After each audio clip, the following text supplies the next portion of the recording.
பிரச்சனை சரியான முறையில் அணுகிருந்தோம்னா நமக்கு பிரச்சனையே ஃபர்ஸ்ட் கிடையாது. ஆனா நம்ம என்ன செய்யட்டோம்னா, ஆபத்து வரதான் போது, இன்னும் வரலைங்க, அதுக்குள்ள முழங்கால் போட்டான். முழங்கால் போட்டு என்ன சொல்றான், சாமி வரா மாதிரி தெரியுது, இந்த பிரச்சனை வரா மாதிரி தெரியுது எனக்கு, இப்பவே அவனை நீங்க 1-2 காலையும் உடைங்க, இல்ல ஒரு காலாவது உடைங்க, எனக்கு இப்பதான் திருப்தி. செப்பம் போட்டுக்குள்ள முழங்கால் போட்டு. அருமையான தேவச்சனமே, உன் ஆக்ஷன் அண்ட் ரியாக்ஷன் என்ன? தேவன் நம்மை ஆராய்ந்து ரொம்ப விரும்புகிறார். எப்பொழுதுமே நமக்கு டெஸ்ட் தான். கிறிஸ்தவனுக்கு எப்பொழுதுமே டெஸ்ட். இங்கிருந்து எப்படி இறங்குறோம், எப்படி ஏறுறோம், என்ன செய்யறோம், எவ்ரி ஃபிராக்ஷன் ஆஃப் செகண்ட் அவர் நமக்கு டெஸ்ட் தான் ஆகிறார். இங்கே வேதம் சொல்லுகிறது, பற்றாக்குறைக்காக பொதுவா கேட்க வேண்டுமே தவிர இங்க என்ன ஆகுது, வாசிங்கள். கர்த்தருடைய பரிசுநாமத்திற்கு மகிமை உண்டாவதாக. ஆண்டவராகிய கர்த்தர் நம்மோடு கூட ஆரம்பம் முதல் நம்மளோடு கூட இடைப்பட்டுக் கொண்டிருக்கிறார். சொன்னார், என் வார்த்தை உங்களிலும் நீங்கள் என்னிலும் நிலைத்திருந்தால் மிகுந்த கனிகளை. It is not only fruits, it defines that abundantly. அது சாதாரணமான கனி அல்ல, அது மிகுந்த என்று சொல்லுகிற பொழுது with refreshment of everything. அதிலே புத்துணர்வு ஊட்டப்பட்டிருக்கிற என்னென்னலாம் ஒரு மனுஷனுக்கு தேவையோ it will be filled. அருமையான தேவச்சனமே, இந்த நாள் உங்களை அழைத்திருக்கிறார் என்றால், இந்த இடத்துல நீங்க உட்கார்ந்து இருக்கிறீங்கன்னா நிச்சயமாகவே ஒரு முடிவோட தான் நீங்க நம்முடைய சித்தம் அல்ல. It is the will of the Holy Heaven. It is the plan of the Holy Heaven. And it is the determination of the Holy Heaven. அது பரலோகத்தினுடைய திட்டம், பரலோகத்தின் சித்தம், பரலோகத்தினுடைய தீர்மானம் தான். உங்களுக்குள் அது கட்டப்பட்டுள்ளாய் நீங்கள் கடந்து போவீர்கள். Jeremiah 4 says like this, I will build you and you will be rebuilt. உங்களை கட்டுவது மாத்திரமல்ல, அது புதிதாக கட்டப்படுகிற ஒரு கட்டடமாக உங்களை மாற்றுகிறது. ஒரு புதிய கட்டடம் வரப்பட வேண்டுமானால் பழைய கட்டடம் இடிக்கப்பட வேண்டும். So உங்களுடைய வாழ்வு, it is going to be enormously different than what has happened. இதுவரையில் திரளாய் நடத்தப்படாத ஒரு புதிய அற்புதங்கள் தான் இன்று முதல் நீங்க காணப்போறீங்க. அருமையான தேவச்சனமே, கடந்த நாட்களில் மாதங்களுக்கு முன்பாக குறைந்தது 2-3 ஆண்டுகளுக்கு மேலாக ஒரே ஒரு வார்த்தையை நாம் தியானித்துக் கொண்டு வருகிறோம். அது வேற வேணும் இல்ல, இந்த வார்த்தைக்கு பேரு கோபம். இந்த ஒரே வார்த்தை 3 ஆண்டு காலங்களுக்கு மேலாக நாம் தியானித்து வருகிறோம். What is difference between the anger of humanity and what is the challenging difference of God's anger? மனிதனுடைய கோபத்துல ஒன்றுமே கிடையாது, பட் தேவனுடைய கோபத்துல சேலஞ்சிங் பவர் இருக்கு. சேலஞ்சிங், அது என்ன challenging? That is the power of transformation. ஒரு மனிதனுடைய வாழ்வை ஒரு டிரான்ஸ்ஃபார்ம் பண்ணுவதுதான் தேவனுடைய கோபம். அல்லேலூயா. நம்ம ஒவ்வொருத்தருடைய வாழ்க்கையிலும் பல சூழ்நிலைகள், பல சந்தர்ப்பங்களை நாம் தாண்டி வந்திருக்கிறோம். பட் தேவனுடைய கோபமா என்பது நமக்கு தெரியாது. கிறிஸ்தவன் எப்படி வாழ்ந்து பழகிட்டான்? ஆசீர்வாதம்னா யார் கொடுத்தது? இயேசு கொடுத்தது. பிரச்சனை, கோபங்கள், போராட்டங்கள் யார் கொடுத்தது? பிசாசு. இது 2 தான் நமக்கு தெரியும். ஆமா, அது கிடையவே கிடையாது. டோட்டலா எல்லாமே தேவன். வேதம் சொல்லுது, நீதிமொழிகள் 16:4 பார்த்தீங்கன்னா, தேவன் சகலத்தையும் தமக்கென்று உண்டு பண்ணினார், தீங்கு நாளுக்காக துன்மார்க்கனையும் அவர்தான். உங்க வாழ்க்கையில் ஒரு போராட்டம் என்றால், it is not the spirit of evilness, it is real and real the character and attitude of the holy God. பரிசுத்தம் உள்ள அந்த தேவன் தான் உன் வாழ்க்கையை கெடுத்ததும் உன் வாழ்க்கையை குட்டிசவராக்குனதும் அவர் தான். அப்படின்னு முடிக்காம ஏன் அப்படின்னு ஒரு கேள்வி அது உள்ள வைக்கிறார். உன் வாழ்க்கை உடைஞ்சு போன வாழ்க்கையா இருக்குது, நான் தான் உடைச்சேன், ஏன் என்கிற கேள்விதான் இப்ப நம்ம உருவாக்க போகிறோம். இங்கே கோபம் என்கிற அடிப்படையில நாம் கடந்த வருடங்களாக பார்த்துக் கொண்டிருந்த ஒரு வார்த்தை அபார். இந்த கோபத்தை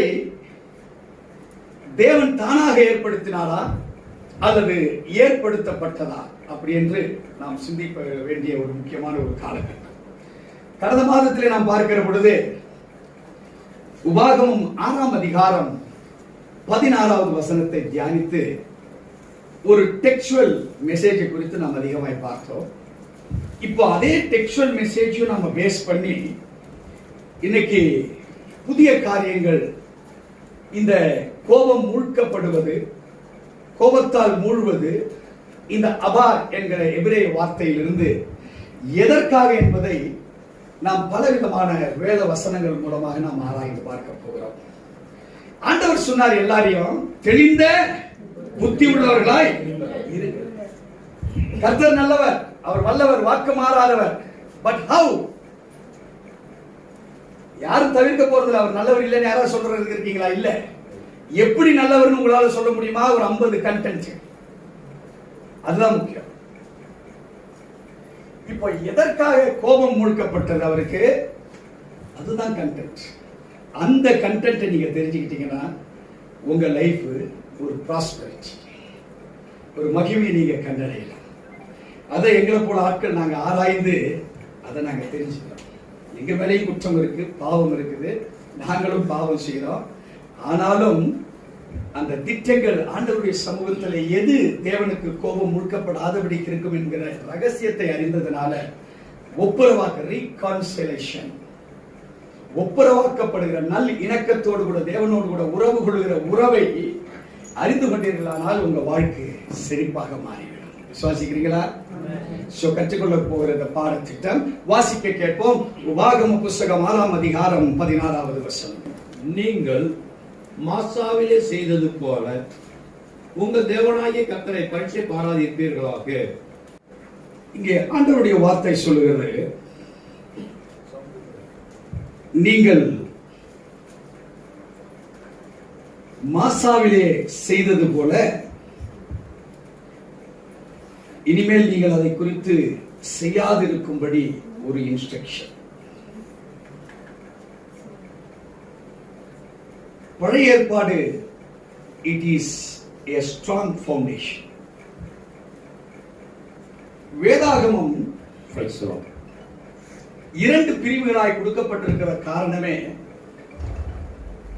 the unknown and unrevealed factors are hidden inside the Old Testament. கன்மலையின் மேல் கட்டப்படுகிற வீடு, அது பகிரங்கமான மழை, பகிரங்கமான காற்றுகள், சுழற்சிகள் எது வந்தாலும் it can stand forever. அது பல நாட்களுக்கு, ஆண்டுகளுக்கு அது நிற்க முடியும். ஆண்டவர் ஆகவே பழைய ஏற்பாட்டில் whatever has been revealed, எது எது வெளிப்பாடாய் கொடுக்கப்பட்டிருக்கிறதோ they are all very very very important factors. மிக மிக மிக முக்கியம் வாய்ந்தவைகள் என்பது வேதம் நமக்கு கற்றுக் கொடுத்திருக்கிறது. இங்கே God is defining a place, how the people reacted. ஒரு இடத்தை குறித்து அங்கே மனிதர்கள் எப்படிப்பட்டவர்களாய் இருந்தார்கள் என்பதை குறித்து வேதம் ஒரு டெக்ஸ்டுவல் மெசேஜ் ஆக, not as a topical message but through a textual message. ஒரு டாபிக் இருக்குது, பயப்படாதே அப்படின்னு ஒரு டாபிக் எடுத்து பேசுறோம். But textual, it is involved with the history, geography, type of cultured people. அங்கே சரித்திரம், அங்கே நாட்டினுடைய தன்மைகள் மற்றும் கலாச்சார கோட்பாடுகளோடு கூட சொல்லப்பட்டிருக்கிற ஒரு மெசேஜ் தான் it is called as textual message. இங்கே ஆண்டவர் ஒரு டெக்ஸ்டுவல் மெசேஜுக்கு ஒரு வசனத்தை நமக்கு இங்கே கற்றுக் கொடுக்கிறார். இங்கே 16வது வசனம் நமக்கு இப்படியாய் சொல்லுகிறது, நீங்கள் மாசாவிலே செய்தது போல உங்கள் தேவனாகிய கர்த்தரை பரீட்சை பாராதிருப்பீர்களாக. தேவனாகிய கர்த்தரை பரீட்சை பாராதிருப்பீர்களாக. ஏன் இந்த வார்த்தையை சொல்றாரு? அங்கே மாசாவிலே என்ன நடந்தது? அந்த மாசா என்கிற பெயர் எதற்காக கொடுக்கப்பட்டது? We have to go back to the history. நாம் சரித்திரத்தினுடைய பின்னணிக்கு போனாதான் எதற்காக இந்த வேத வசனத்தை என் ஆண்டவர் கொடுத்திருக்கிறார் என்பதை நீங்கள் அறிந்து கொள்ளுகிற பொழுது the knowledge bursts out. நமக்குள் இருக்கிற அறிவின் தன்மைகள் அது அது உடைக்கப்பட்டு மறைந்திருந்தவைகளை நீங்கள் காணுகிறவராய் மாறுகிறீங்க. இப்போ இந்த நாளிலே இந்த மாசாவை குறித்து நாம் பார்க்க வேண்டிய மிக அவசியமாக இருக்கிறோம். நாம் நேராக யாத்திராகம புஸ்தகத்துக்கு போவோம். 17ஆம் அதிகாரம். யாத்திராகம புஸ்தகம் 17ஆம் அதிகாரம். இதை நம்ம கடந்த மாதத்துல பார்த்தோம். பட் இப்போ அதை பிரிச்சு பார்க்க போறோம். ஒவ்வொரு வசனமாக இதுல பிரிச்சு பார்த்துட்டு இந்த வசனங்களுடைய கோட்பாடு என்ன சொல்லுகிறதுங்கிறது நாம் எழுத போறோம். அதுதான் நமக்கு இப்போ பேஸ்மெண்டா மாற போறோம். வாசிக்க கேட்போம்.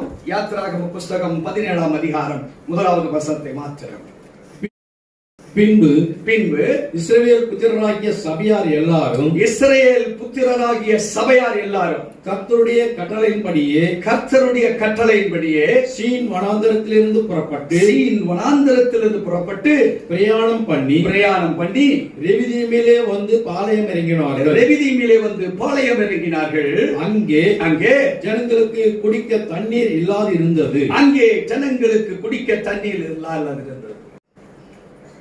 There was a deficiency. ஒரு பற்றாக்குறை மாத்திரமல்ல, it was nil. தண்ணி சுத்தமா கிடையாது. தேவனுக்கு தெரியுமா தெரியாதா? தெரியும். இப்ப இங்க நாம் அறிந்து கொள்ளப்பட வேண்டியது it all being admitted by the Lord. எங்கே பற்றாக்குறை இருக்கோ, எங்க இல்லையோ, நாம் அறிந்து கொள்ள வேண்டிய வேத ஞானம் எதை சார்ந்து இருக்க வேண்டும்? It is or it was allowed and admitted by the Lord Jesus Christ. இவைகள் தேவனால் அனுமதிக்கப்பட்டவைகள் என்பதை அறிந்து கொள்ளுகிற ஒரு காட்லி நேச்சர் நமக்கு இருக்கணும். இதுவரை அடிமைத்தனத்தில் இருந்தாங்க. 430 ஆண்டுகள் யோசேப்பு ஆண்டான். It was a golden period. But 400 ஆண்டுகள் இஸ்ரேல் ஜனங்கள் எகிப்தில் இருந்த பொழுது மிகுந்த அடிமைத்தனம். மக்களை அழைச்சி வராரு. இதுவரைக்கும் சொல்றதை நீங்க செய்துட்டு இருந்தீங்க, இப்ப நீங்க எப்படிப்பட்டவர்கள் என்பதை நான் பார்க்க போறேன்றதுக்காக கர்த்தராகிய தேவன் ஒரு இல்லாத நிலையை அங்கே உருவாக்கினார். எத்தனை பேருக்கு விளங்குது? It was not only deficiency, it was considered as a nil point. அங்கே இல்லவே இல்லை. இங்கே இந்த பற்றாக்குறையை மாசா என்கிற அந்த ஊர் ஏன் பேர் வந்தது? மக்கள் இதை எப்படியாக டிட்டர்மினேஷன் குள்ள போனாங்க, தீர்மானத்துக்குள்ள போனாங்க. God made a test. அங்கே இஸ்ரேல் ஜனங்கள் 6 லட்சம் பேர், குழந்தைங்க பெரியவங்க எல்லாம் சேர்த்தீங்கன்னா ஒரு 30 லட்சம் 40 லட்சம் இருக்கு. ஒருவரை சொன்னார், தண்ணீர் இல்லாத இருந்த பற்றாக்குறைய ஒருவரா சொன்னாங்க. வேதம் சொல்லுது சபையார் எல்லாரும். படவட்டில் ஒரு நல்ல பாட்டு இருக்கு.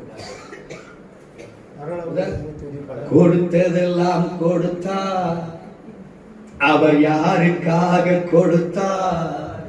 ஒருவருக்காக கொடுத்தார், அவர் ஊருக்காக கொடுத்தார். இப்ப இங்க இந்த ப்ராப்ளம் ஒருவருக்கு கொடுக்கப்பட்டதா?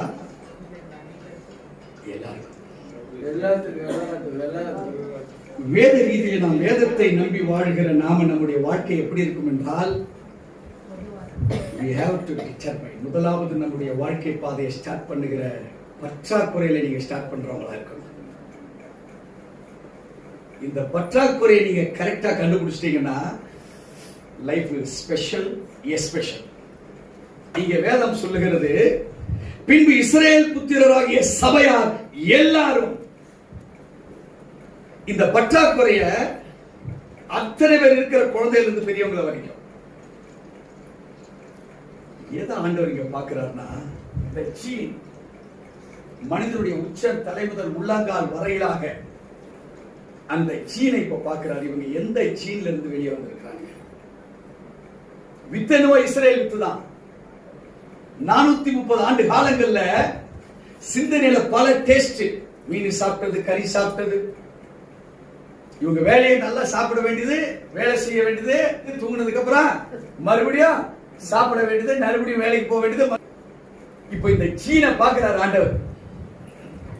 பற்றாக்குறை கொடுத்து பார்க்கலாம் என்னதான் நம்ம பசங்க செய்யறாங்க. வாசிக்க கேட்போம் 2வது வசனத்தை. அப்பொழுது ஜனங்கள் மோசேயோடே வாதாடி. இப்ப என்ன நடக்குதுங்க? பற்றாக்குறை வாதாடுறது தேவையா, கேட்டு பெற்றுக் கொள்ளுறது தேவையா? இப்போ ஜீன்ல உன்னை கண்டுபிடிச்சார் ஆண்டவர். இவனுங்க சாதாரண ஆள் இல்ல. 400 வருஷம் இவனுங்களுக்கு அடிமைத்தனம் கொடுத்தது பத்தாது, 4000 வருஷம் கொடுத்துருக்கணும் இவனுங்களுக்கு. இப்ப நம்ம வாழ்க்கை அப்படிதான் இருக்கு. நம்ம பிரச்சனை என்னைக்கோ தீர்ந்திருக்கும். நம்ம பிரச்சனை சரியான முறையில் அணுகிருந்தோம்னா நமக்கு பிரச்சனையே ஃபர்ஸ்ட் கிடையாது. ஆனா நம்ம என்ன செய்யட்டோம்னா, ஆபத்து வரதான் போது, இன்னும் வரலைங்க, அதுக்குள்ள முழங்கால் போட்டான். முழங்கால் போட்டு என்ன சொல்றான்? சாமி வரா மாதிரி தெரியுது, இந்த பிரச்சனை வரா மாதிரி தெரியுது எனக்கு. இப்பவுமே அவனை நீங்க 1-2 காலையும் உடைங்க, இல்ல ஒரு காலாவது உடைங்க, எனக்கு இப்பதான் திருப்தி. செப்பம் போட்டுக்குள்ள முழங்கால் போட்டு. அருமையான தேவச்சனமே, ஆக்ஷன் அண்ட் ரியாக்ஷன் என்ன? தேவன் நம்மை ஆராய்ந்து அறிகிற ரொம்ப விரும்புகிறார். எப்பொழுதுமே நமக்கு டெஸ்ட் தான். கிறிஸ்தவனுக்கு எப்பொழுதுமே டெஸ்ட். இங்கிருந்து எப்படி இறங்குறோம், எப்படி ஏறுறோம், என்ன செய்யறோம், எவ்ரி ஃபிராக்ஷன் ஆஃப் செகண்ட் அவர் நமக்கு டெஸ்ட் தான் ஆகிறார். இங்கே வேதம் சொல்லுகிறது, பற்றாக்குறைக்காக பொதுவா கேட்க வேண்டுமே தவிர இங்க என்ன ஆகுது? வாசிங்கள். அப்பொழுது ஜனங்கள் மோசேயோடே வாதாடி, நாங்கள் குடிக்கிறதற்கு எங்களுக்கு தண்ணீர் தர வேண்டும் என்றார்கள். அதற்கு மோசே, என்னோட ஏன் வாதாடுகிறீர்கள்? கர்த்தரை ஏன் பரீட்சை பார்க்கிறீர்கள் என்றார். இப்போ இன்னொரு வார்த்தை வேற. வாதாடினது மாத்திரம் இல்ல, கர்த்தரை பரீட்சை பார்க்கிற ஒரு அனுபவம். நிறைய பேரு என்கிட்ட பேசுங்க, சார் நான் கூட கிறிஸ்தவ கோயிலுக்கு வரோம், ஆனா உங்க கடவுள் எனக்கு இதை செய்தார்னா நான் அடுத்தது கோயில். அவனும் வந்தது கிடையாது. இங்க வந்து டெலிவரன்ஸ்க்கு வந்து நிப்பான். பாஸ்டர் நான் நல்ல டெலிவரன்ஸ் ஆயிட்டேன், இனிமேல் நான் இந்த கோயிலுக்கு தான் வர போறேன். அவன் தான் அடுத்த வாரத்துல இருந்து வரதே இல்லை. ஆனா அவரு டபுள் ஆகி வருவார் முடியும். அப்பதான் நம்ம பார்க்கணும். இப்ப அருமையான தேவச்சனமே, there are two category, two characteristics, two attitudes of the people.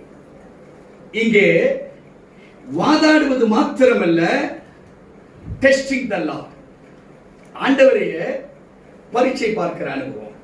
மறுபடியும் அடுத்த வசனத்துக்கு வருவோம். 3வது வசனம். ஜனங்கள் அவ்விடத்திலே தண்ணீர் தவணமாய் இருந்தபடியால் அவர்கள் மோசேக்கு விரோதமாக முறுமுறுத்து. இங்கே 3வது என்ன வருது? மறுமறி முறுமுறுக்கிற அனுபவங்கள். வாசிப்போம். நீர் எங்களையும் எங்கள் பிள்ளைகளையும் எங்கள் ஆடு மாடுகளையும் தண்ணீர் தவணத்தினால் கொன்று போட எங்களை எகிப்திலிருந்து ஏன் கொண்டு வந்தீர் என்றார். ஒருவேளை தண்ணி கிடைக்கல, இவருடைய ஹையஸ்ட் குற்றச்சாட்டு என்ன சொல்றான்? எங்களை கொன்று போட. தேவச்சனமே, நான் வாசித்தோம் 6:16 பாகத்துல மாசாவிலே நடந்தது போல நீங்க இனிமேலே நடக்கக்கூடாது. ஒருவேளை இன்னைக்கு 2021 வருஷத்துல இந்த செப்டம்பர் மாதத்துல தேதி 13ஆம் தேதியில நம்ம இருக்கிறோம். இந்த வசனம் நமக்கு தேவையா? என்ன நினைக்கிறீங்க? இந்த வசனங்கள்லாம் நமக்கு தேவையா? கண்டிப்பா தேவை. ஏன் தேவைன்னா, நேற்றும் இன்றும் என்றும் மாறாத இயேசு கிறிஸ்து. Christ is defined as Torah. இயேசு கிறிஸ்துவை தோரா என்று சொல்லப்படுகிறார். தோரா என்றால் வார்த்தை. முதலாவது தோரா தான் ஆதியாகமம், யாத்திராகமம், லேவியராகமம், எண்ணாகமம், உபாகமம். உபாகம புஸ்தகத்தை the book of burden என்று இறையியல் நமக்கு கற்றுக் கொடுக்கிறது. இந்த 4 ஆகமத்தினுடைய burden தான், burden என்றால் தமிழ்ல அதை குறித்ததான நிறைய பாரம், அது உபாகமத்துல கொடுத்தது. மிச்ச 4 ஆகமங்களும் தோரா என்கிற கிறிஸ்துவை நமக்கு துல்லியமாக அடையாளம் காமிக்கும். How to run the show. ஒரு மனிதனுடைய வாழ்க்கை எப்படியாக பின்பற்றப்பட வேண்டும் according to the book of Torahs. 5 ஆகமங்கள் தான் தோரா என்று வேதம் சொல்கிறது. ஆக நம்முடைய வாழ்க்கையிலே ஏன் இந்த மாசாங்கிற வேர்டை கொடுத்தாரு? It not only for the Old Testament people. இது பழைய ஏற்பாட்டின் மக்களுக்கு மாத்திரமல்ல, இன்னும் பல நூற்றாண்டுகள் இந்த மனுக்குலம் இருக்குமானால் this word is applicable for everyone. அன்றைய காலங்களில் வாழக்கூடிய எல்லாருக்குமாக தான் இந்த வார்த்தை கொடுக்கிறது. இப்போ இந்த வார்த்தை நமக்கு என்ன சொல்லுது? கொன்று போடவா எங்களை அழைத்து. அருமையான தேவச்சனமே, இதெல்லாம் ஏன் சொல்றேன்னா, இந்த வார்த்தை உங்களுக்குள்ளே எனக்குள்ள இந்த மாதிரிலாம் இருந்துட்டு நமக்குள்ள சூழ்நிலை சந்தர்ப்பங்கள் நிமித்தமாய் இந்த வார்த்தைகளை நாம் சொல்லிக் கொண்டுதான் இருக்கிறோம். வாசிக்க கேட்போம் தொடர்ந்து அடுத்த வசனத்தை. மோசே கர்த்தரை நோக்கி கூப்பிட்டு, இந்த ஜனங்களுக்கு நான் என்ன செய்வேன்? இவர்கள் என்மேல் கல்லெறிய பார்க்கிறார்களே என்றார். இங்க என்ன நடக்குதுன்னு கேட்டீங்கன்னா, மோசே மக்களுடைய மோசமான ஒரு நிலையை இங்க தேவனுடைய சமூகத்துல ஒப்படைக்கிறார். He is submitting or he is committing the characteristics people to the law. தேவனுடைய சமூகத்துல சமர்ப்பிக்கிறார் இவங்களை உண்மை உத்தமமா. நீங்க நினைக்கலாம், அவர் ஏன் சாமி காட்டி கொடுத்தாரு? மோசேவை சொல்லிருக்கலாமா? ஆனா வேதம் என்ன சொல்லுது? மோசேவை கண்டு கர்த்தர் என்ன சொல்றார்? எங்கும் அவர் உண்மையுள்ளவர். அருமையான தேவச்சனமே, உங்க வாழ்வில் நீங்க செய்யப்படுகிற உங்க காரியங்கள், it is real or it is imagination or it is hypocrisy, மாய்மாலமா? நம்முடைய வாழ்க்கையில பல காரியங்கள், எனக்கு தெரிஞ்சு கணவன் மனைவி கிட்ட எல்லாம் சொன்னது கிடையாது, மனைவி கணவன் எல்லாம் சொன்னது கிடையாது. ஏன் சொன்னது கிடையாது தெரியுங்க?